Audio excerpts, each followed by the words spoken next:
அண்ணன் செங்கோட்டையன் அவர்கள் புரட்சி தலைவர் இதயம் எம்ஜிஆர் அவர்கள் துவங்கிய நாளிலிருந்து இன்று வரை இந்த இயக்கத்திற்காக அரும்பாடுபட்டிருக்கிறார். பல்வேறு சூறாவளி சுனாமிகள் இயக்கத்திற்கு வந்தபோதும் நிலையாக ஒரு நிலையில் நின்று இந்த இயக்கத்தை வளர்ப்பதற்காக அனைத்து மக்களையும் அரவணைக்கும் நோக்கோடு அவர் பாடுபட்டிருக்கிறார் என்பதை நாமெல்லாம் நன்றாகவே அறிவோம். அவர் எந்த நடவடிக்கை எடுத்தாலும் கழகம் ஒருங்கிணைக்க வேண்டும். ஒருங்கிணைத்தால்தான் மீண்டும் அம்மாவோட ஆட்சியை தமிழகத்தில் நிறுவ முடியும் என்பதற்கான் தனது மனதின் குரலாக அவர் ஒலித்துக் கொண்டிருக்கிறார்.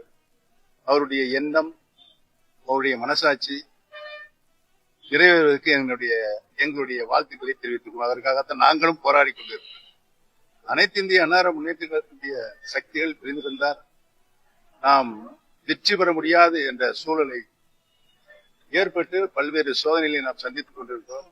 கழகம் பிரிந்த நாளிலிருந்து எந்த தேர்தலிலும் வெற்றி பெற முடியாத ஒரு சூழல் கடந்த 4-5 ஆண்டுகளாக நிறைவேற்றிக் கொண்டிருக்கிறது. அந்த நிலையை மாற வேண்டும் என்றால் கழகம் இணைய வேண்டும் என்பதுதான் எங்களுடைய போராட்டத்தினுடைய